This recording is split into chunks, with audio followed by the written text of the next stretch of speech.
Shalom, shalom, meus amigos. Tudo bem com vocês? Como está a sua mente? Como está o seu coração? Espero que esteja tudo na mais perfeita paz de nosso Senhor e Salvador Jesus Cristo. Esse é mais um Falando de Bíblia e, novamente, eu tenho a alegria de receber o nosso amigo, reverendo Idauro Campos. Prazer estar com você aqui novamente, Paulo, você e todos aqueles que acompanham Falando de Bíblia. É um prazer, uma alegria muito grande estar mais uma vez conversando com um amigo, falando das coisas do Reino de Deus. Muito obrigado por atender o nosso convite e vai ser mais uma boa conversa. Com certeza, prazer sempre. Gente, não perde tempo não, compartilha esse link com alguém, marca aí o seu comentário, da onde você está nos assistindo, deixa a sua saudação, porque nós vamos interagir com você também. Para a nossa abertura, Apocalipse, capítulo de número 1, verso de número 3. Bem-aventurado aquele que lê, e os que ouvem as palavras desta profecia, e guardam as coisas que nela estão escritas, porque o tempo está próximo. Nós nunca tivemos uma verdade tão explícita para nós como esta. Bem-aventurado aquele que lê, e os que ouvem as palavras desta profecia, e guardam as coisas que nela estão escritas, porque o tempo está próximo. Começamos agora, então, mais um Falando de Bíblia, e hoje nós vamos falar sobre um tema que é importantíssimo para nós, sobre a história da igreja, e nós vamos falar sobre a história da igreja aqui, no nosso solo brasileiro, nosso solo tupiniquim. E o nosso amigo, reverendo Idauro, é um grande estudioso que já se debruçou a falar algumas vezes sobre esse assunto, e nós vamos agora nos debruçar sobre o mesmo.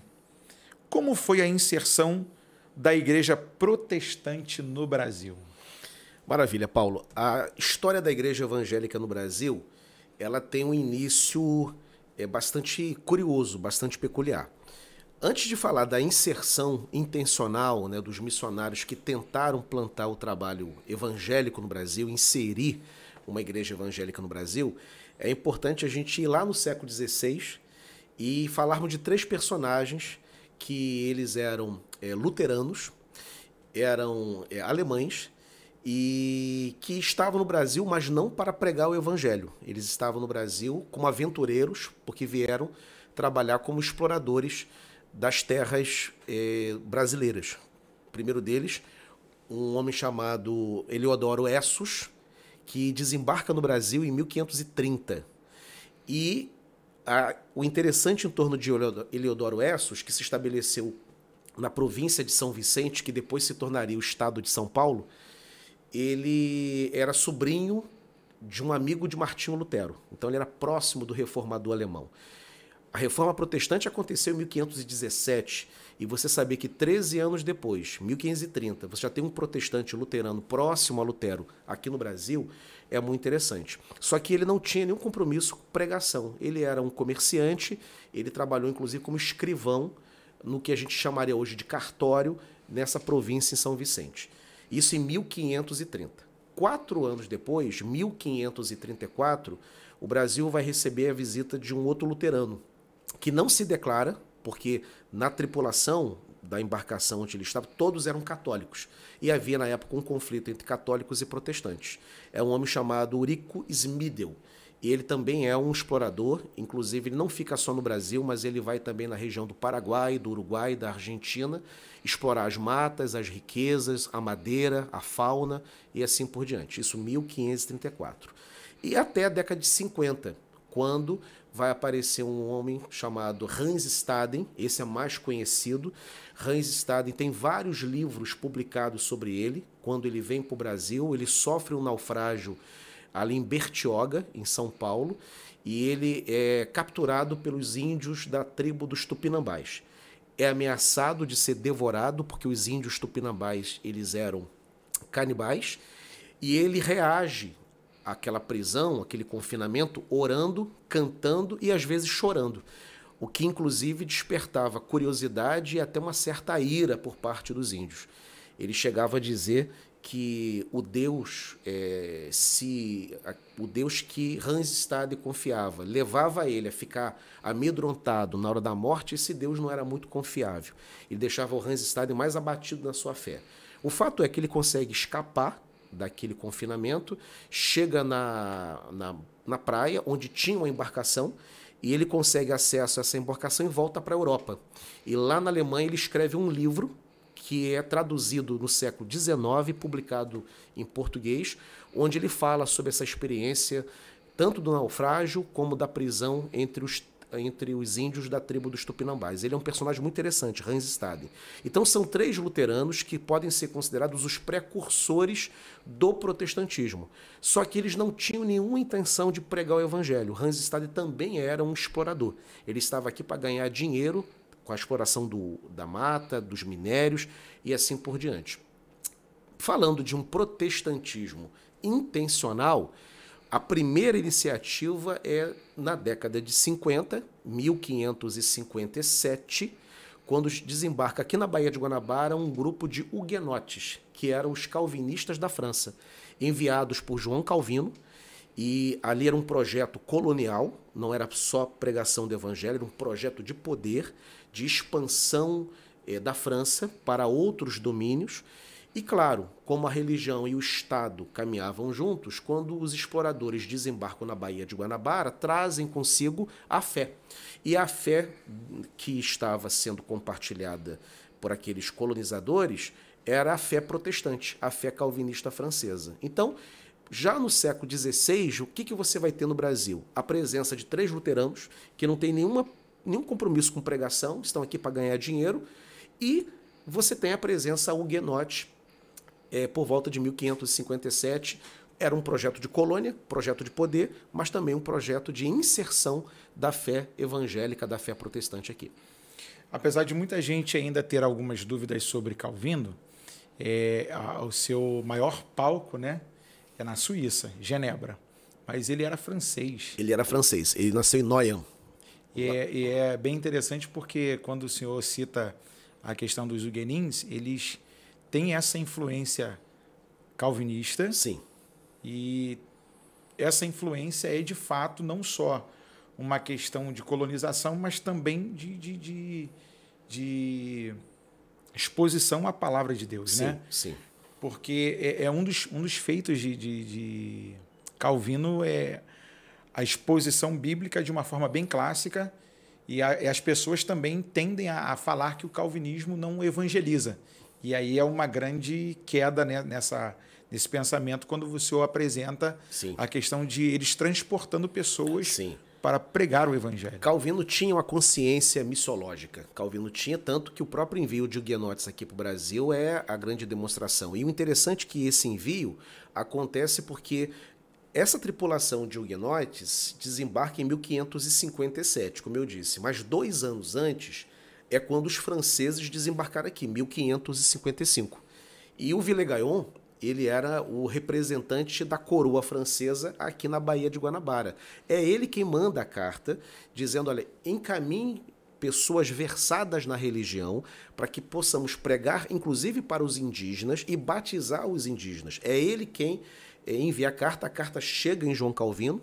Calvino, sensível àquela necessidade, faz o devido encaminhamento. A coisa não dá muito certo, Paulo, porque é o seguinte, quando os huguenotes desembarcaram e aquela tripulação de calvinistas desce do navio, um dos tripulantes trouxe uma carta do bispo de Noia, né, que essa carta havia sido escrita para Villegagnon, né? Na verdade, o bispo de Lorena, na França, que envia essa carta para Villegagnon. Quando Villegagnon abre a carta para ler, o que tem ali é uma denúncia. O bispo católico, né, o bispo de Lorena, diz assim, esses calvinistas aí é um bando de herege, bota tudo para fora. E aí o Villegagnon vira casaca, ele começa a perseguir os protestantes. E aí o que vai acontecer é terrível, né, porque ele vai perseguir, alguns serão executados, outros conseguem fugir e retornam para a França. E, inclusive, nesse momento é o contexto de uma das mais antigas confissões de fé da tradição reformada, que é a Confissão de Fé da Guanabara. A Confissão de Fé da Guanabara foi escrita por esses huguenotes que estavam no Brasil no contexto da perseguição empreendida por Villegagnon. Então essa história de Calvino com o Brasil e a Confissão de Fé é uma das mais bonitas desse primeiro movimento ali da Reforma, cujos ventos chegam aqui no Brasil. E de tempo em tempo sempre tiveram seus opositores. Sempre tiveram, sempre tiveram. Rapaz, é interessante, né? Segunda pergunta, existe um protestantismo no Brasil ou protestantismos? Essa é uma das perguntas mais importantes, porque o Brasil é uma comunidade evangélica com 52 milhões de protestantes. E é muito comum falar de bancada evangélica, os evangélicos, como se o comportamento fosse padronizado. E, na verdade, o movimento evangélico ele não é monolítico. Na verdade, é polissêmico. Você tem vários protestantismos dentro do movimento maior. E, de maneira assim, bem didática, como é que você divide, então, o protestantismo brasileiro? Você pode fazer uma divisão em 5 partes. Primeiro, você tem o chamado protestantismo colonial. Esse dos huguenotes, né, no século XVI, aqui na Baía de Guanabara. No século seguinte, lá em Pernambuco, você tem uma chegada, Paulo, a partir de 1630, dos holandeses que desembarcam com Maurício de Nassau, desembarcam em Recife e também em Olinda, né, migram para Olinda, e ali os holandeses vão trazer não só o projeto político de colônia holandesa no Nordeste brasileiro, mas trazem também a fé reformada calvinista. Os holandeses eram calvinistas nessa época. Lembrando que o Sínodo de Dort, que declara os 5 pontos do calvinismo, havia sido celebrado em 1618. Em 1630, 12 anos depois, eles desembarcam no Recife e trazem, portanto, a fé protestante. E começa a pregar, os holandeses vão plantar várias igrejas, algumas estão erguidas até hoje, né? Deixaram de ser protestantes e tornaram-se católicas. Mas elas foram erguidas igrejas reformadas. Igreja Reformada da Holanda no Brasil. Índios são batizados, inclusive o primeiro brasileiro batizado no rito protestante é um indígena da tribo dos Potiguaras, batizado pelos holandeses, que é um índio chamado Pedro Poti, que vem a ser primo de Felipe Camarão, que foi um herói dos católicos que botaram os holandeses para fora do Brasil, né? Então ali você tem, com os huguenotes aqui na Baía de Guanabara e os holandeses em Recife, um tipo de protestantismo. Qual? Protestantismo de colônia, protestantismo colonial. A fé evangélica está aliançada com o Estado, né? A fé é um braço do Estado. Bem, século XIX. Aí você tem um outro tipo de protestantismo, que é o protestantismo étnico. É quando chega a partir de 1810 os anglicanos, né? 1824 chegam no Brasil os luteranos, né? Os alemães, anglicanos ingleses, obviamente, e luteranos alemães.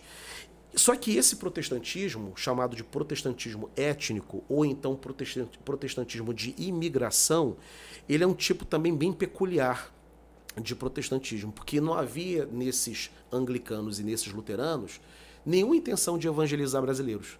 Os anglicanos que vieram para cá e desembarcaram no Rio de Janeiro em 1110, eles tinham só um objetivo: trabalhar no Brasil, né, nos portos brasileiros, nas estradas de ferro, e como eles eram anglicanos, eles queriam uma congregação deles que eles pudessem cultuar. E aí os pastores vinham para o Brasil com um objetivo só: oferecer assistência pastoral a esses anglicanos que aqui estavam. Não queriam pregar para brasileiros, o culto era só em inglês e assim por diante. A mesma coisa com os luteranos, que desembarcam em 1824, são alemães, vão para Nova Friburgo, vão trabalhar ali nas lavouras, tanto que até hoje tem uma grande comunidade luterana por lá. E o objetivo ali também é o culto em alemão. Os pastores davam só assistência pastoral. Então esse é o protestantismo de imigração. A partir de 1850, até um pouquinho antes, 1830 e depois 1850, você vai ter um outro tipo de protestantismo se estabelecendo no Brasil, que é o chamado protestantismo de missão. O nome já diz, são missionários que vêm para o Brasil para pregar o evangelho para brasileiros. Aí você tem os metodistas, que desembarcaram no Brasil na década de 30, a partir de 1130. Você tem os congregacionais, que chegaram aqui por meio do Dr. Cali, 1855. Aí você tem os presbiterianos, com Ashbel Green Simonton, chegando em 59.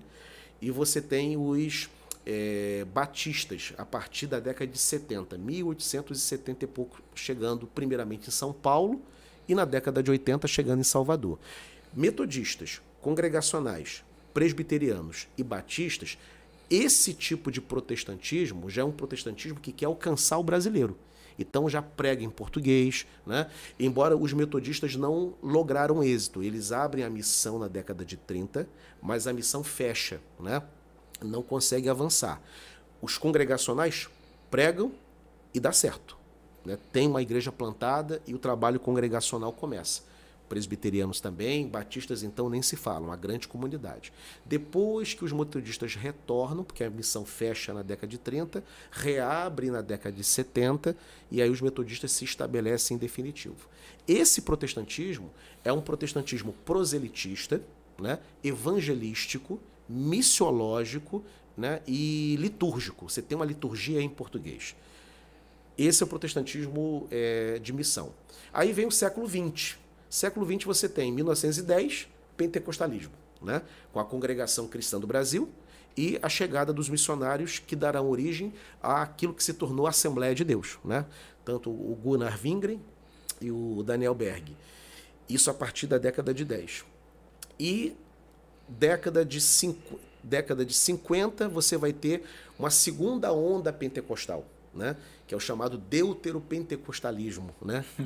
E, por fim, década de 60, neopentecostalismo, com a chegada do Roberto McAllister, embora os irmãos da Nova Vida não gostam muito dessa associação do McAllister com os neopentecostais. Mas muito do que é ensinado na Igreja Nova Vida começou, evidentemente, sem nenhuma intenção de ser o que se tornou, mas começou com o Roberto McAllister, né? Colocar a mão no rádio, você orar, ungir o copo com água. A intenção era boa, mas depois virou um outro movimento. Foi com o senhor que eu aprendi, quando o senhor estava dando uma aula aqui na Assembleia de Deus Betel, em São Gonçalo, Paulo Afonso Generoso, sim, que, primariamente, as imagens de esculturas não eram para serem adoradas, mas era uma forma didática de aprendizado. Exatamente. Para as missões, sim, né? No afã de que você vai evangelizar. O senhor falou sobre as demarcações católicas com as cruzes, né? Nos altos dos morros. E esses dias eu estava andando de carro e eu olhei assim e falei, rapaz, eu lembrando da aula, e eu falei assim, gente, para você que não sabe, o pastor Hidauro também é professor de história. Então, a gente está sendo brindado aqui, no Falando de Bíblia, com uma história de igreja. Parte dessa história tem a influência na história mundial, porque isso é ser também protestante. Uma pergunta fora do script, pastor. Sim. O que é ser um protestante? Que a galera fala que é protestante, mas a gente não vê essa galera protestando contra o sistema. Né? O que é, no sentido mais literal e belo da palavra, o que é ser um protestante? Olha, o núcleo tormentoso, e aí essa expressão não é minha, essa expressão é da Bíblia de Genebra, né? Quando comenta a doutrina da justificação pela fé dentro da Carta aos Romanos, na notinha de rodapé. O cerne da reforma protestante foi a doutrina da justificação pela fé. Era o grande protesto contra a ideia de que Deus pode ser conquistado, o favor de Deus pode ser conquistado por meio do meu esforço pessoal. Eu, então, oro muito, faço penitências, pratico boas obras, frequento a missa, obedeço o padre e, no final, eu ganho um prêmio por essa obediência, que é a minha salvação. Então, a reforma ela se rebela, a reforma ela protesta contra essa doutrina, né, e resgata a doutrina bíblica de que eu sou salvo pelos méritos de Cristo alcançados na cruz do Calvário. Né? Eu descanso nele, então eu sou salvo. Então, o núcleo principal da reforma é a doutrina da justificação pela fé. Agora, terão os desdobramentos, né? Os desdobramentos políticos, econômicos e sociais disso. Mas a grande questão sou salvo por meio, pela graça, por meio da fé. Porque a galera hoje, às vezes, a gente chega num lugar e outro, e eu estava fazendo um curso com uma galera católica, né? Sim. E aí a moça perguntou lá para mim, a professora, você é de que paróquia, meu filho? Eu falei, eu sou da paróquia lá da Assembleia de Deus. Aí ela me olhou e ela tinha falado mal dos protestantes. Sim. Aí ela falou assim, não, eu queria te pedir desculpa, porque no começo dela ela falou, não, a senhora fala do que a senhora crê. Respeito a senhora. Mas eu quero o meu autógrafo aqui no livrinho da senhora, né? Porque a senhora é uma autoridade, eu respeito, mas eu acho que às vezes esse termo se tornou um tanto confuso, porque as pessoas dizem assim, eu sou protestante, mas elas nunca se tornaram protestante como os nossos pais protestantes o foram. Sim. A colocar a sua cabeça a prêmio, a encarar o sistema de verdade. A gente vê muito hoje, por exemplo, eu digo sempre que se eu fosse político, eu ia arrumar uma confusão muito grande no meio evangélico. E a galera pergunta assim, mas por quê, Paulo? Eu falei, porque é inadmissível o volume de igreja que tem na cidade, uma próxima da outra. Sim. Uma vez eu estava com um amigo, saindo do trabalho, e entramos numa rua, e aí nós fomos contando, uma, duas, e uma parede com a outra. Aí ele falou assim, no meio da rua, se eu fosse olhar para trás e entrar em algumas delas, qual delas eu encontraria Deus? Aí eu falei, rapaz, que pergunta difícil. Aí ele, por quê? Eu falei, não é porque tem uma placa lá falando que é igreja, que aquilo é igreja. E assim como em toda casa, quer dizer que ali é uma família. Aí ele falou, rapaz, você tem noção do que você está falando para mim? Eu falei, tenho. Aí ele falou para mim, seu pensamento é perigoso. Eu falei, não, cara, é que às vezes o protestantismo na sua beleza, daquilo que foi o vigor de Lutero, de Calvino, do antepassado de Lutero, que vai falar sobre ele, que vai ser levantado e vocês não vão poder segurar, parece que lutamos em vão, porque a gente vê um perfil de igreja hoje que não protesta. Ela às vezes até se cala com um pecado, né, só avisando para os seus membros se manterem da forma que chegaram. Sim. E aí eu fico assim, cara, até onde vai essa questão? Porque parece que ficou esdrúxulo o termo para alguns, em alguns lugares. Sim. O senhor concordaria? Concordo, e o que facilita muito a compreensão de que no século XVI e XVII você tinha reformadores, de fato, protestantes, é que, diferentemente de hoje, na sociedade europeia, a religião era assunto de Estado.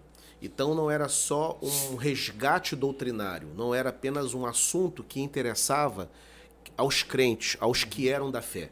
O próprio príncipe, o imperador, o rei tinha interesse nessa discussão religiosa porque a religião era assunto de Estado. Então você ser, por exemplo, holandês no século XVII é você ser reformado calvinista.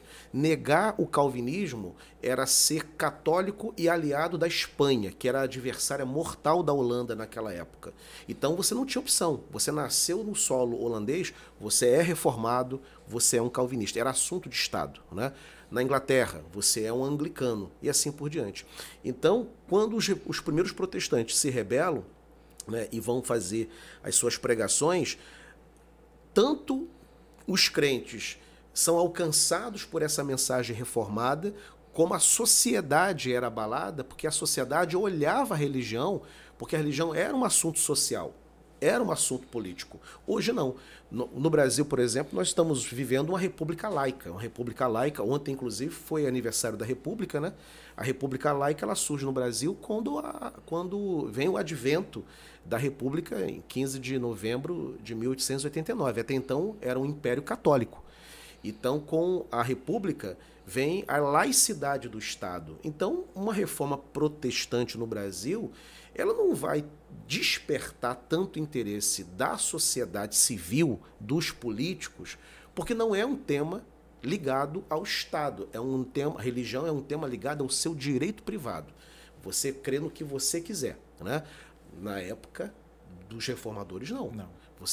A religião era um assunto que interessava o rei, interessava o príncipe, era um assunto político, né? O Papa tinha uma forte penetração no território dos países, os reis queriam fazer aliança com o Papa, até porque, e detalhe, Paulo, não havia ateísmo, interessante isso, que dava um poder muito grande ao católico, porque o Papa, ele realmente acreditava que ele tinha o poder de te mandar para o purgatório, de te mandar para o inferno. A excomunhão, né, quando você era excomungado, aquilo significava que você estava já com a sua condenação garantida. Nenhum rei queria, portanto, entrar em colisão com o Papa, com um cara que tem o poder de mandar a tua alma para o inferno.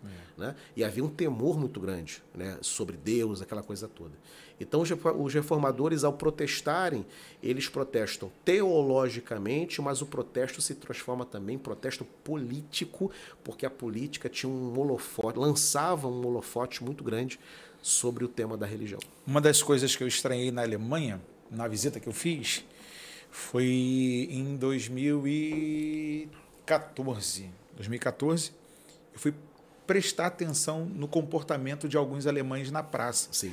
Tem umas escadinhas de 4, 5 degraus, e um sobe, começa a falar, aí daqui a pouco desce, aí quem está ouvindo, assistindo, né, sobe, contra-argumenta ou apoia, Sim. e aí desce, aí sobe outro para falar, e eles conversam. Não é aquela coisa de discutir, eu tenho a razão, isso aí, eu vou te excluir do Facebook. Não, eles são muito educados, muito polidos nessa questão. E vou dizer para o senhor que eu aprendi muito ali. Eu vendo aquela discussão toda, apesar de não entender nada que eles estavam falando em alemão, teve um russo lá que chegou falando, e o alemão é bem grosso, né, para falar e tal. E aí eu fiquei olhando, aí os camaradas falaram assim, ei, tá gostando? Eu falei, rapaz, que vontade de falar o alemão para poder expor o meu pensamento. E os meninos traduzindo para mim. Ali. É um país muito acostumado com controvérsias, né? A controvérsia é normal. No Brasil, a gente leva tudo para o lado pessoal. Sim, infelizmente. Mas, gente, que bate-papo bom. Olha, eu estou conversando com o reverendo Idauro Campos, pastor da Igreja Congregacional de Niterói, no Barreto. Ele também faz parte da banca diretora do seminário, é o CT Sérgio? É o Seminário Teológico Congregacional de Niterói. Seminário Teológico Congregacional de Niterói. E que é uma escola que você pode ir lá fazer a sua inscrição. Você vai ter uma boa teologia, bons professores, que são, além de altamente técnicos, são homens de oração, piedosos e que amam a palavra e amam a Deus. Então, fazemos propaganda, sim, do Seminário Teológico Congregacional de Niterói, que é uma ferramenta que, se você tem o chamado, pede a carta ao seu pastor, conversa com a sua liderança, procura o pastor Idauro lá, ele vai te receber lá, você, de repente, vai ser aluno do pastor Idauro e vai ter a alegria de conhecer mais da palavra, da história da igreja, como nós estamos conversando aqui. Terceira pergunta, meu pastor. Os evangélicos foram perseguidos no Brasil, sim, de alguma forma? Sim, foram perseguidos desde o primeiro momento, porque quando o protestantismo é estabelecido, você não tem uma república laica, você tem um império católico. E, inclusive, Dom Pedro, tanto o Dom Pedro II especialmente, o Brasil vivia o chamado padroado, né? Que era a submissão da Igreja Católica ao Império Brasileiro, né? Então, o Dom Pedro II terminava liderando a própria Igreja Católica, que era um problema sério com o Vaticano, um conflito muito grande com o Vaticano. Ora, ser brasileiro no século XIX é ser católico, né? Então, você nascia aqui, você não tem opção, você já nasce católico, é batizado. O meu diretor de imagem perguntou para mim por que eu falei aqui na semana passada. Sim. Quando eu disse assim para o senhor, é que parte dos brasileiros, mesmo sendo protestantes, de vez em quando eles dão uma derrapada e mostram um lado da sua alma católica. Exato. Aí, Paulo, o que é isso que você estava falando para o reverendo lá? Exato. Agora você vai matar a charada. Exato. Inclusive, o Dr. Augusto Nicodemos tem um artigo chamado A Alma Católica dos Evangélicos Brasileiros. É um artigo que ele escreveu, né? Tinha que ser ele, né? Tinha que ser ele. A Alma Católica dos Evangélicos Brasileiros. E então, o brasileiro, no século XIX, ele era católico, porque nascia, era batizado logo que nascia, porque o medo é que a criança morresse pagã. Então, nasceu, batiza logo, né? E depois é crismado, cresce na Igreja Católica, ele vai se casar com um padre, o padre vai batizar os seus filhos e lá no finalzinho da vida está lá o padre para aplicar a extrema-unção. Então, a Igreja Católica é aquela que te pega na origem da sua vida, te acompanha e na hora da sua partida está ali também presente. Ora, quando então desembarcam no Brasil os missionários e começam a pregar o evangelho e um outro tipo de igreja cristã surge, os católicos reagiram terrivelmente contra esses evangélicos, né? Porque você estava sendo considerado um herege e um traidor do Brasil, traidor da pátria. E as próprias autoridades, que eram às vezes provocadas pelos católicos, pelos bispos, pelos padres, promoveram diversas inquisições. Inclusive tem um rapaz, um mestrando em história, ele está nesse exato momento, enquanto a gente conversa aqui, fazendo o mestrado dele na Universidade Federal de Alagoas, e a pesquisa dele é concentrada na Inquisição evangélica que aconteceu nos séculos XVI e XVII. Então ele pesquisa a perseguição que houve no Brasil. Houve Inquisição aqui, houve processos formais e houve, lamentavelmente, até mortes de missionários. Você vai, por exemplo, no Recife, né, que é a capital de Pernambuco, e você vai também nas regiões interioranas do Pernambuco e até de outros estados, o que mais tem, Paulo, são histórias de missionários metodistas, missionários batistas, presbiterianos, missionários congregacionais. Nós temos obras publicadas que contam as perseguições, os sofrimentos que os missionários passaram. Que tipo de sofrimento? Até proibição de matrícula em escola pública, né? O dono da quermesse, o dono da vendinha, né? Não podia vender para os evangélicos, né? Porque ele recebia a ordem do padre, olha, não vende para aquele evangélico. E geralmente trabalhavam na lavoura e precisavam daquele armazém, né, para poder trazer lá o pão, trazer o açúcar, o trigo para casa, o arroz, e a venda era proibida, porque era uma forma de você expulsar daquela cidade aquela família evangélica. Então houve muita perseguição no Brasil. Hoje também tem uma perseguição mais midiática, uma perseguição diferente, não tem uma perseguição física, mas há uma perseguição moral, há uma perseguição cultural contra os evangélicos. E eu vou te dar um exemplo, sem citar nomes, né, mas em programas de televisão, é muito comum, por exemplo, você pegar, às vezes, um pastor despreparado para debater um certo tema e coloca ao lado desse pastor um especialista no tema, com muito preparo acadêmico. E qual é o objetivo ali? É mostrar para a audiência que o pastor é ignorante, né? Ou então até convida alguém preparado, com argumentos, mas descontrolado, né? Ou que não o deixam falar. Ou que não deixam falar. Descontrolado, meio histriônico, barulhento, grosseiro. Então a imagem é projetada. Uma vez eu estava participando de um congresso com o reverendo Ricardo Barbosa, que você conhece, da Igreja Presbiteriana do Planalto. Sim. Ricardo Barbosa, além de pastor presbiteriano, um teólogo refinado, ele fez o mestrado dele no Regent College, no Canadá, né? E altamente preparado para qualquer tema que você entregar para o Ricardo. E aí várias perguntas foram feitas a Ricardo, inclusive as questões de gênero, os debates que tem sobre a temática de gênero, os direitos dos homossexuais, etc. e tal. E aí fizeram a pergunta e o Ricardo respondeu de uma forma bíblica, teológica, respeitosa, mas com todo o escopo de compreensão da teologia cristã sobre o tema.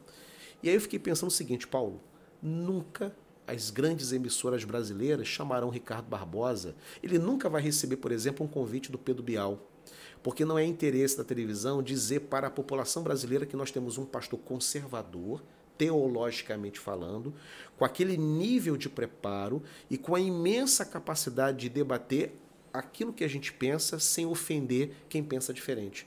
Quando convidam, das duas uma, ou convidam um despreparado ou convidam um que tem até argumento, mas é descontrolado.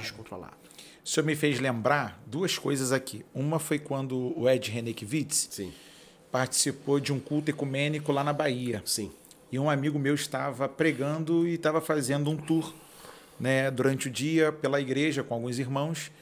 E ele falou assim, rapaz, tinha um pastor branquinho lá que ele falou que o povo estava confuso, que ele não estava entendendo o que estava fazendo ali pelo convite que lhe deram. Uhum. E ele pregou 5 minutos e a galera começou a chamar ele de burguês e tal, e abafaram o discurso do cara.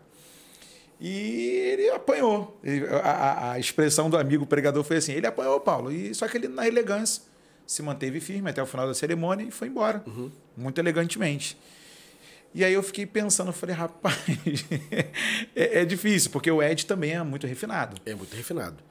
Ele sabe falar muito bem. Tem umas ideias um tanto progressistas, né? Cistas. Um tanto progressista. É um pastor que vale a pena a gente ouvir, porque tem bons argumentos, embora ele tenha uma teologia um pouco mais aberta daquela que a gente se sente mais confortável, né? Eu considero até, pastor Idauro, o Ed Renekiewicz como uma boa pastoral Sim. no Instagram. Sim. Em termos de fazer uma boa exposição para a galera que tem traumas, Sim. Que procura um pastor bíblico, ele tem uma como é que diz? Um feeling de informações ali para a galera. Isso. Que é muito bom. Uma veia pastoral, ele fala muito para um público mais elegante, ele consegue se comunicar muito bem com a classe média alta, geralmente outros grupos protestantes não conseguem, então isso é uma grande virtude que ele tem, né? Ele tem uma penetração muito grande, e uma coisa que eu achei interessante que o Iago Martins uma vez disse assim, o Ed tem uma grande capacidade, ele é capaz de ir num ambiente muito progressista e lá ele se coloca como um conservador. Sim. E às vezes ele vai num ambiente muito conservador, ele choca com alguma ideia progressista, né? Então ele tem uma capacidade muito grande, né? Ele tem um domínio do que ele está dizendo e ele é um grande comunicador. Eu vi isso no Haggai. Sim. Ele pregando no Haggai, poxa, a de Hebreus 11, então, quando ele vai dissertar sobre o capítulo 11. Agora, quando ele vai na missão na íntegra, eu acho ele um tanto mais solto e aí ele se mostra um outro no seu pensamento. Mas eu sou um grande admirador dele. Sim. Que, assim... Agora, uma outra coisa que o senhor me fez lembrar dentro da pergunta que eu até fiz a brincadeira da alma católica, é porque eu lembro muito da minha mãe. Minha mãe, de berço batista, ela de vez em quando encontrava com um padre na rua, Daniel. Aí ela falava pra gente assim, beija a mão do padre. Aí eu falei, não vou beijar a mão dele não, mamãe. Eu arrumava mock zumba, pastor. Eu era brigão desde pequenininho. Aí ela, tem que beijar a mão, tem que pedir a benção. Eu falei, por que a senhora não pede pra gente beijar a mão do pastor? Sim. A gente não tem essa mesma reverência com o pastor? Aí ela olhava pra mim, agora você vai ter que beijar a mão do padre e do pastor. Tem que pedir a bênção. Sim. E aí eu lembro de uma feita que minha mãe, eu não sei qual dos meus irmãos teve um problema de saúde, e minha mãe levou na rezadeira do bairro. Aí eu falei, mamãe, que vergonha, papai está em viagem. Como é que a senhora vai levar a mana para a rezadeira? Cala a boca. Aí eu falei, que isso, mãe? Nós fomos lá na igreja, já oramos, não deu jeito, vamos na rezadeira. E mamãe jogava nos dois lados. Só que foi uma mulher que, apesar do papai trabalhar na Marinha Mercante, ela fazia o culto doméstico com a gente, queria ver a gente orando, perguntava se a gente tinha lido a Bíblia durante o dia. O que você leu? Qual é o texto? Lê para mim. O que você entendeu do texto? A mamãe era bem... Mas quando a gente saía na rua, que dava de cara com o padre no mercado, vai lá pedir a benção. Aí vinha o padre. Sim. Eu falei, mamãe, isso não dá certo. A mamãe está misturando. Ela, menino, vai dar certo. Então, assim, quando a gente fala dessa mistura, eu fico até um tanto que desconfortável, porque a gente hoje vê muita gente que hoje diz que faz parte de uma igreja, mas é muito fácil você vê-la pegando um cigarro, tomando uma cerveja, apresentando a amante como se fosse uma coisa muito natural, mas ela diz assim, eu faço parte da igreja tal, né? Porque a igreja tem um nome, ou porque a igreja é tradicionalíssima, mas ela não é nem membro daquela igreja. Sim. Sempre que o movimento evangélico cresce muito, isso não aconteceu só no Brasil, não, isso aconteceu em outros lugares do mundo. Você termina confundindo a pregação cristã, o pertencimento cristão com a cultura cristã, né? Então, o movimento evangélico ele tem duas vertentes. Ele é aquilo que acontece dentro da comunidade da fé, que tem a ver com a pregação, com a liturgia, com o batismo, com a escola dominical, discipulado, avivamento, busca do Espírito Santo. E você tem também uma dinâmica cultural. E nessa dinâmica cultural que você vai encontrar o camarada que se identifica com as ideias, se sente confortável, né, com a igreja, com o pastor, mas ele não se converteu, ele tem, na verdade, uma atração por aquela comunidade. Ele se sente atraído. E se você pensar bem, Paulo, a igreja, pensa no cidadão comum que não se converteu. Mas ele tem uma clareza de que aquele ambiente é um bom ambiente para ele. Então, chega no domingo, ele tem a boate, ele tem o campo de futebol, ele tem a churrascada com os amigos, mas ele é casado, ele tem 2 filhos, e ele tem uma igreja ali perto. E ele sabe que indo na igreja, o que ele vai ouvir? Por mais complicada que seja uma igreja, ele nunca vai ouvir nada que leve o indivíduo a praticar um crime. Nenhum pastor vai dizer isso.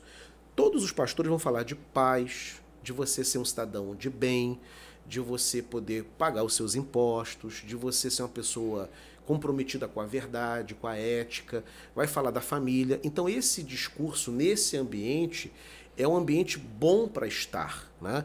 Então você ouve coisas interessantes ali, você aprende a falar melhor. Geralmente as igrejas têm uma influência muito grande até na formação educacional dos seus filhos. Compara, por exemplo, os filhos dos crentes dentro da faculdade com aqueles que não são cristãos. Os nossos filhos têm os melhores desempenhos, são os que melhor sabem falar, apresentar um trabalho, porque estão acostumadas desde cedo a orar em público. Os nossos filhos pegam no microfone desde pequenos, né? Se for uma igreja congregacional, então tem os debates, né? O membro ele faz proposta, ele discute ideias, né? Ele dialoga com o pastor. Então tudo isso vai entrando na formação. Então tem muita gente que está na igreja, que se sente atraído por essa proposta, mas que não teve ainda a experiência da regeneração, que é esse indivíduo que você falou, que bebe, que fuma, que tem um amante, porque é impossível, né, que o cara que realmente tenha uma experiência de conversão, ele se sinta bem tendo um amante, né? Ele não tem como, né? Para ele ficar em paz com isso, só tem uma explicação, ele não teve um novo nascimento, mas ele está aculturado dentro do movimento evangélico. Eu lembro de um amigo que há pouco tempo, ele me procurou lá na igreja e falou assim, eu quero apresentar minha criança aí, acabou de nascer, como é que eu faço? Aí eu chamei o secretário e eu tinha uma certa resistência, porque eu falava assim, poxa, para que eu vou apresentar se os pais vão ensinar tudo errado? Aí o meu pastor, rapaz, pode ser uma forma da gente ganhá-lo. Vamos apresentar a criança. E fomos lá. Olha, chegou no dia, a mãe do menino foi toda de branco. Lá, como ela vai. E a gente, pode vir. E ela, meio resistente, falou, não, que ninguém vai botar a mão na sua cabeça não, fica tranquila. Ela, não, porque nas outras igrejas todo mundo quer botar a mão na minha cabeça, quer me empurrar, quer tirar o negócio de mim.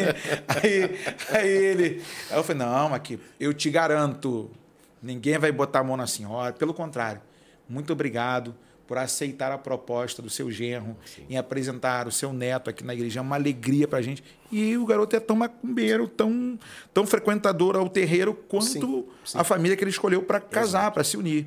Mas ele falou, eu quero apresentar o meu filho na igreja porque eu não quero que o meu filho siga os meus passos. Eu falei, agora você vai entrar em choque, porque agora tu vai ter que virar crente, porque você está falando que a nossa apresentação é boa para o seu filho.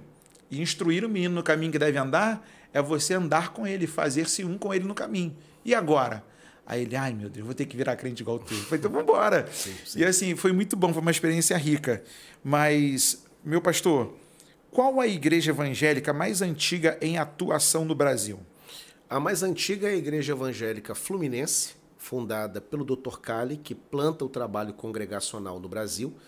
Ele desembarca no Brasil em 1855 e 3 anos depois, 1858, com o batismo de um brasileiro chamado Pedro Nolasco de Andrade, inicia-se a Igreja Evangélica Fluminense, que fica no centro do Rio de Janeiro. Ela está aberta até hoje, funcionando.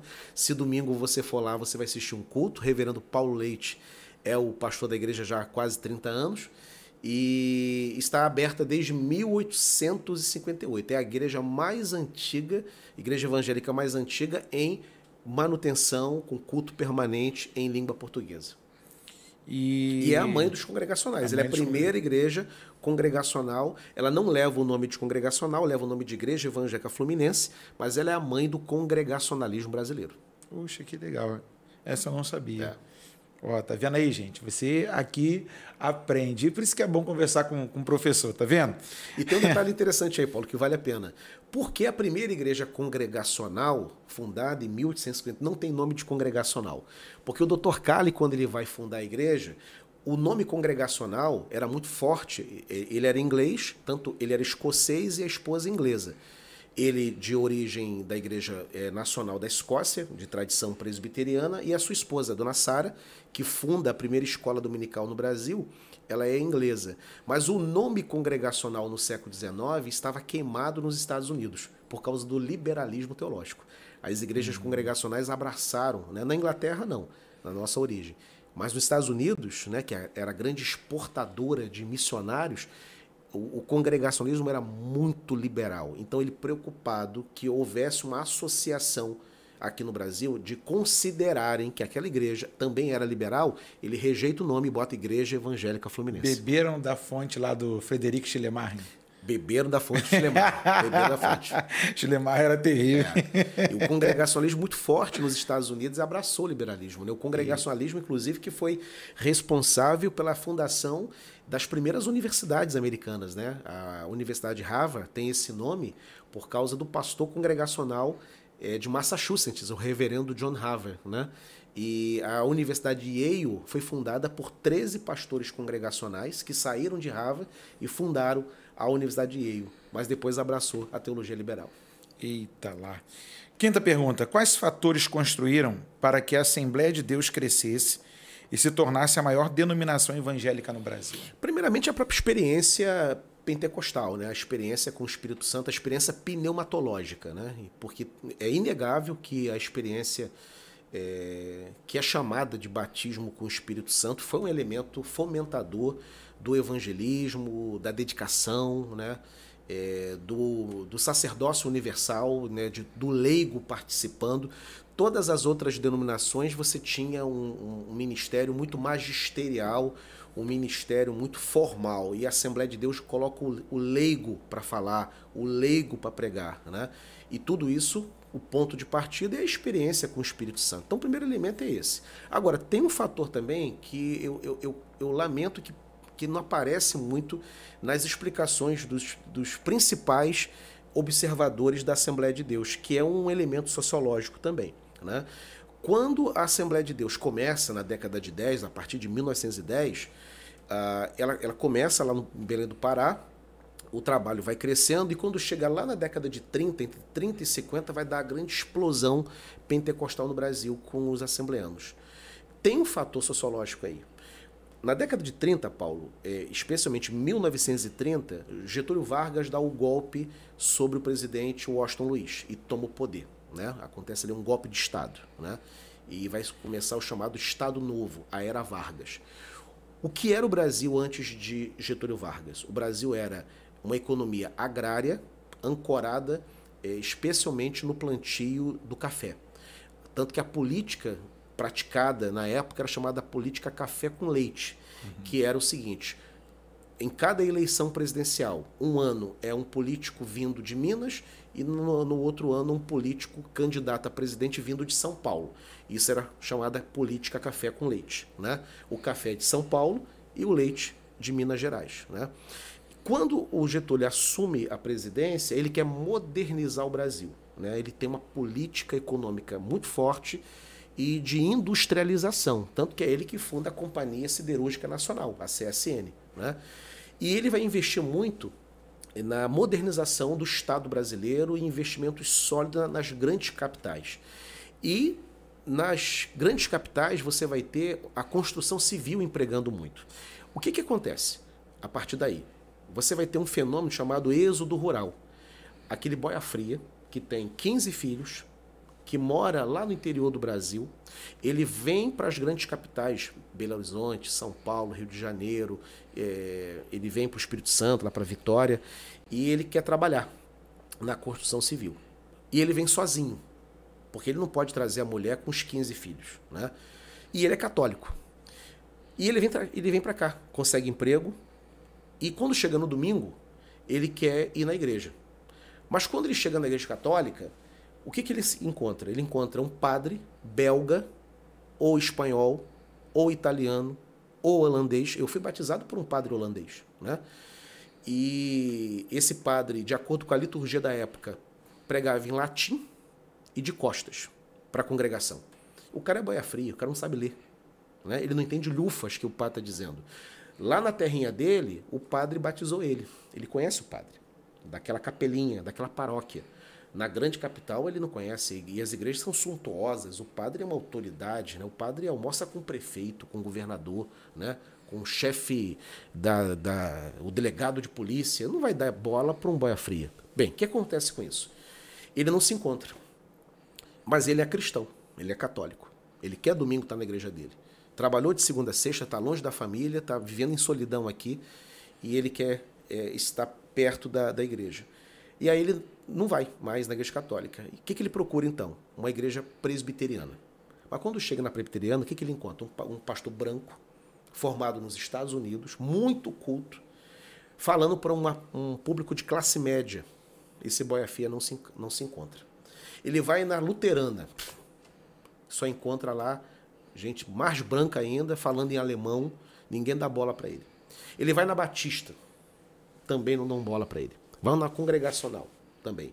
Mas aí ele descobre que perto da casinha onde ele está morando, tem lá uma congregaçãozinha, né, com um barracãozinho de madeira, né, com o nome assim, Assembleia de Deus. Ele vai lá no domingo. E quando chega lá, ele entende tudo que o pastor fala, porque o pastor fala a língua dele, é da mesma classe social dele, é de um povo tão humilde quanto ele. O que acontece? Esse cara volta no segundo domingo, volta no terceiro. Daqui a pouco, Paulo, ele tem uma experiência de conversão.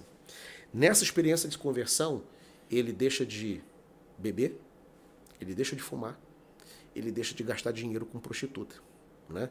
O que ele faz? Ele organiza o dinheirinho dele, né?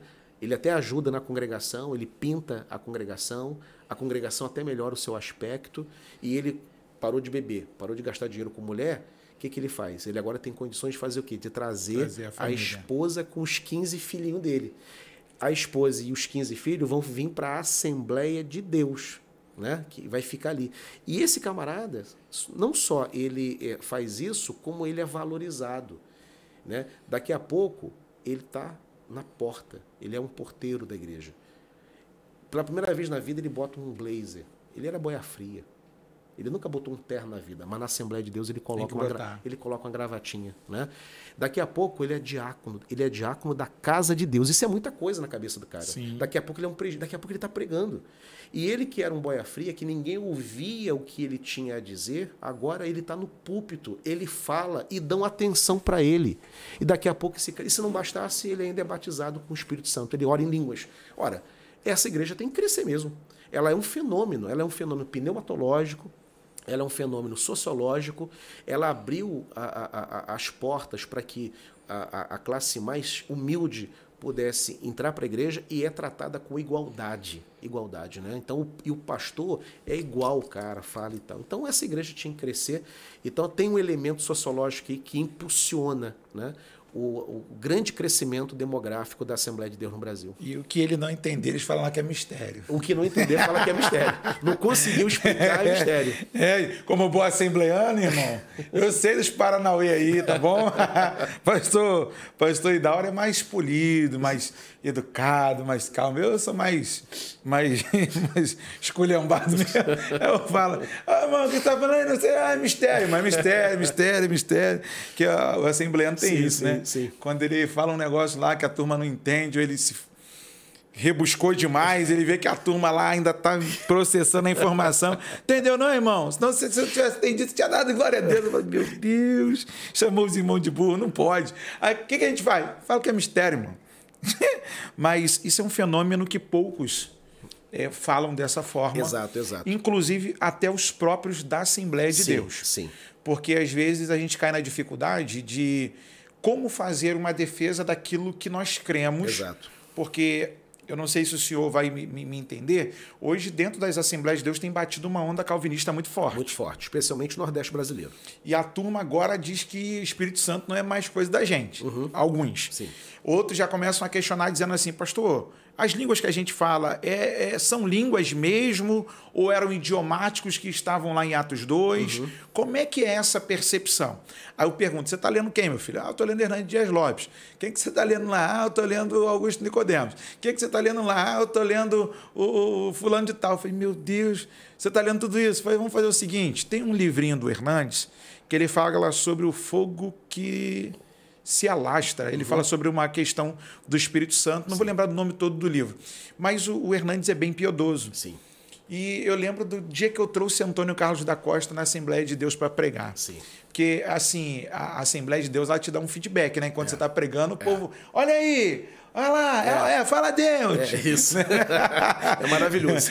Eu acho muito interessante, porque, às vezes, algumas igrejas, Assembleias de Deus hoje, apesar do seu crescimento, apesar de hoje nós termos pessoas que estão formadas, são bacharéis, sim, são mestres na teologia. Tem faculdade, tem né? faculdade hoje, FAECAD hoje. E alguns ainda se assustam quando alguns sim, de nós falamos, sim, quando você vai fazer uma interpretação do texto e alguns olham para a gente e falam assim, não, você não pode ser assembleiano. Como assim? E, Paulo, isso também tem um fenômeno sociológico aí, tá? Porque isso tem a ver com a entrada da classe média. Quando a classe média começa a entrar, porque a classe média no início do movimento evangélico, ela rejeita o pentecostalismo, ela quer a distância do pentecostalismo.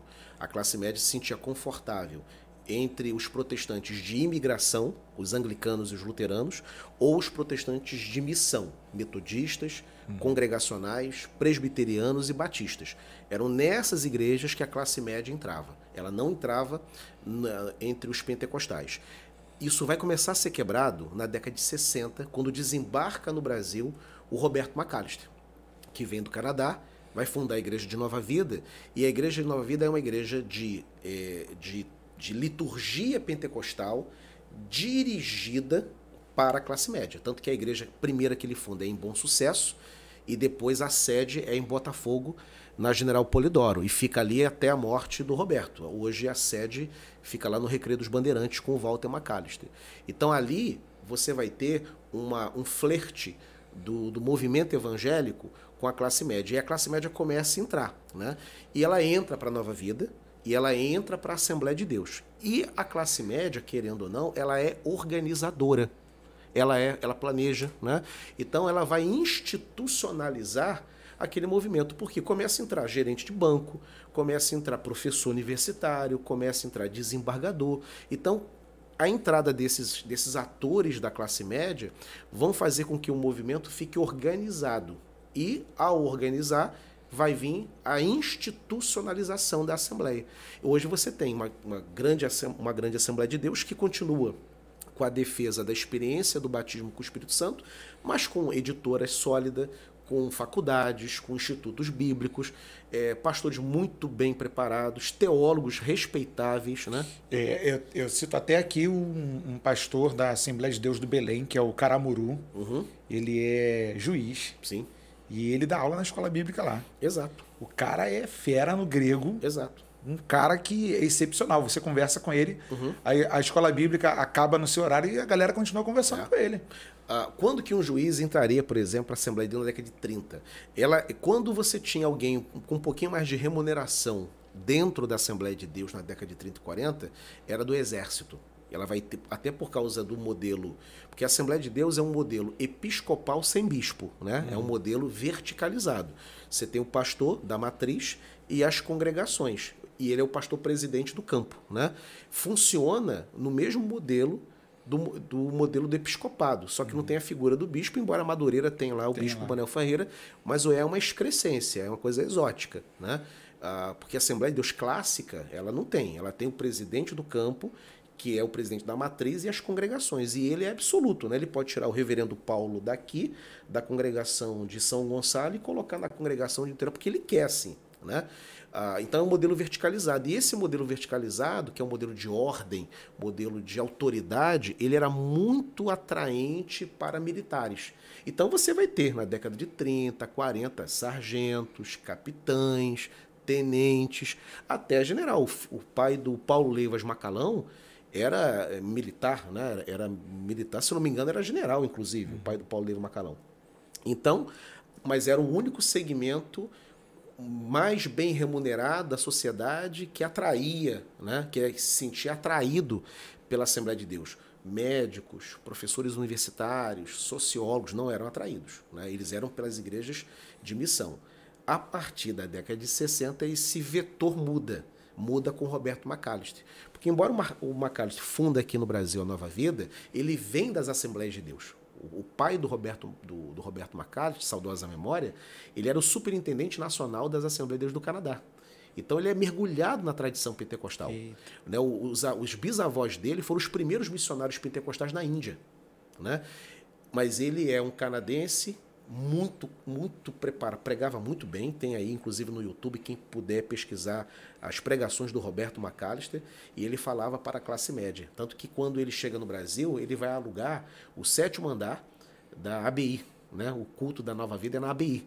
Depois que ele compra o terreno, lá na Teixeira de Freitas, em Bom Sucesso, primeira igreja, e depois General Polidoro, atrás ali do cemitério São João Batista, em Botafogo, e fica sendo a sede da Nova Vida. E aí depois, então, a Assembleia ela ganha mais e mais adeptos da classe média. Gente, quando eu trouxer o reverendo Idauro, eu tenho que fazer 2 horas. 1 hora é muito pouco. Mas eu vou pedir ao meu diretor de imagem ali mais 10 minutos, pode ser? Porque eu preciso fazer essa pergunta. Tem como ser pentecostal e reformado? Tem como ser. Tem mesmo, meu pastor? Tem como ser pentecostal e reformado, porque se você pegar, por exemplo... Essa está fora do script, tá, gente? Você tem por causa dos puritanos. Né? Os puritanos eles eram homens, eram teólogos, né?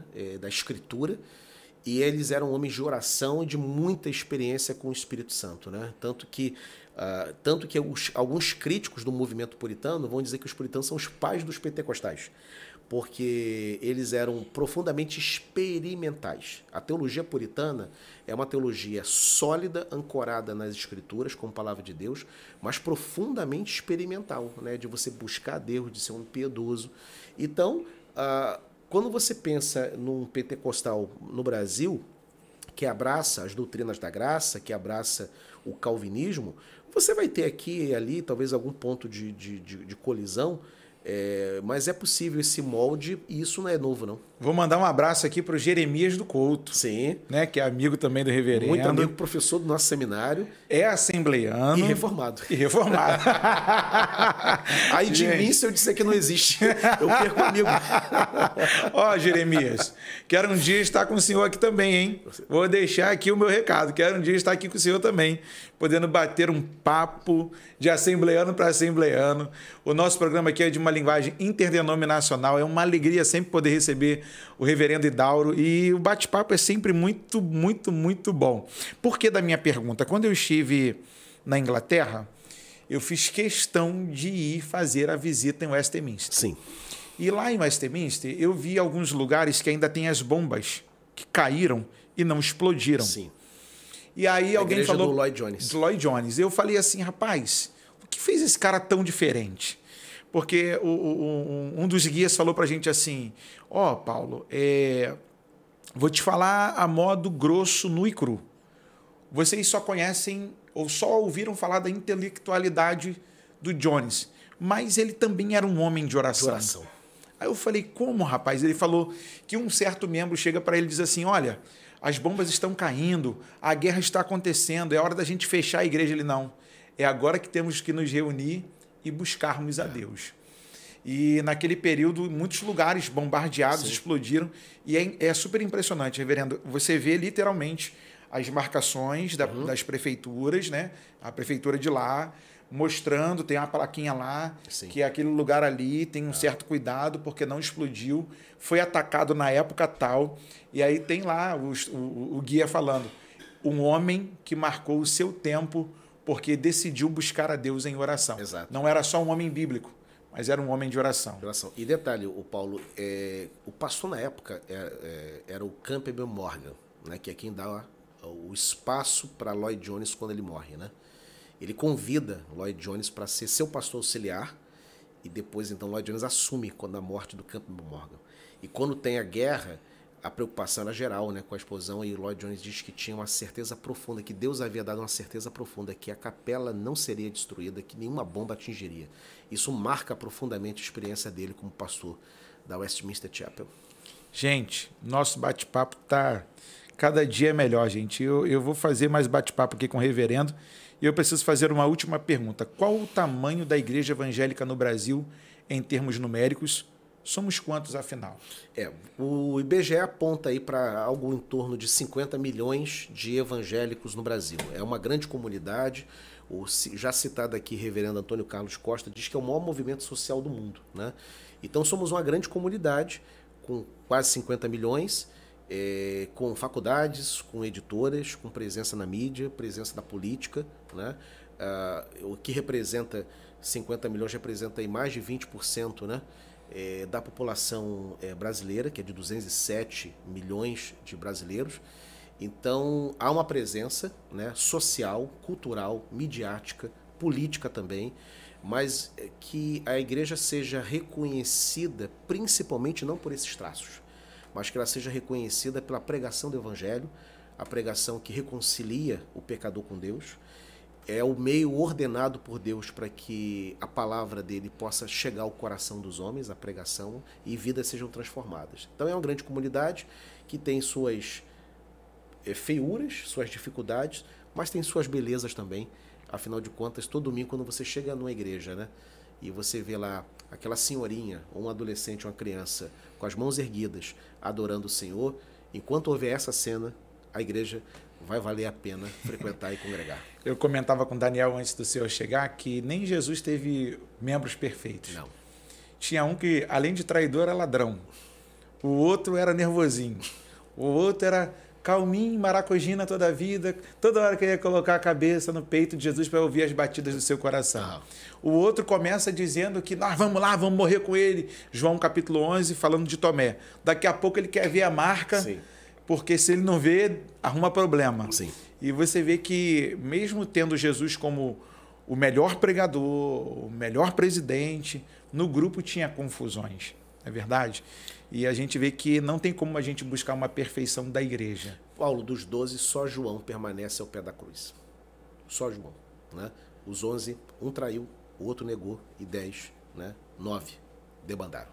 Só João ao pé da cruz. Você me fez lembrar de um tema de uma igreja que me convidou para pregar, e o tema era Judas Judas traiu, Pedro negou. E você vai fazer o quê? Exatamente. Eu falei, Jesus amado. Mas, gente, muito obrigado, reverendo. Eu que agradeço. O senhor pode fazer sua consideração final, deixar sua mensagem aos nossos seguidores do Falando de Bíblia. Agradecer o convite que me foi feito e dizer que a igreja é o corpo de Cristo espalhado na terra. A igreja local, ela é a expressão diminuta, visível da igreja universal, da igreja invisível, e por ser uma expressão diminuta do corpo de Cristo, tem que ser amada e fazermos parte dela para a glória, até quando o Senhor voltar para buscá-la. Muito obrigado mais uma vez. A você que nos segue no canal, Deus te abençoe. Vamos ao momento da oração. Nosso Deus e nosso Pai, te agradecemos por esse dia, te louvamos por essa tão honrosa oportunidade que temos de falar da igreja, da tua palavra, sobre os interesses pelos quais aguçam a nossa fé, aumentam a nossa confiança em ti. Obrigado pela vida do pastor Idauro, sua casa, sua filhinha. Obrigado, Senhor, pelo rebanho pelo qual ele está ali, autorizado pelo Senhor, ministrando a sua palavra, conduzindo os teus filhos à revelação de Jesus Cristo através dos seus sermões, da sua vida. Continua capacitando o teu filho, continua enchendo-o de graça ao falar da tua palavra, pois a tua graça, Senhor, é o favor maior na nossa vida. E continua realizando as tuas obras, seus feitos extraordinários sobre a vida do teu filho. Aos nossos irmãos que nos acompanham, seja a tua mão, Senhor, fortalecendo, revigorando, auxiliando os teus filhos, livrando do perigo e do mal, jogando por terra toda a oposição e barreira. Obrigado pelo zelo da tua fidelidade, pela multidão da tua misericórdia. Obrigado por Jesus Cristo em nós, a esperança da glória. Amém, obrigado por tudo, no nome santo de Jesus. Amém e amém. Esse foi mais um Falando de Bíblia e eu aguardo você no nosso próximo. Vou terminar hoje citando a bênção araônica, Números capítulo de número 6, versos 24, 25 e 26. Yevareha Adonai veish mereha, Yaera Adonai panaveleha viruneha, Issa Adonai panaveleha veiasem leha shalom. Ou seja, o Senhor te abençoe e te guarde. O Senhor faça resplandecer a luz do rosto sobre ti e tenha misericórdia de ti. Que o Senhor sobre ti eleve o seu rosto e ponha em ti a sua paz. Deus abençoe. Shalom, shalom.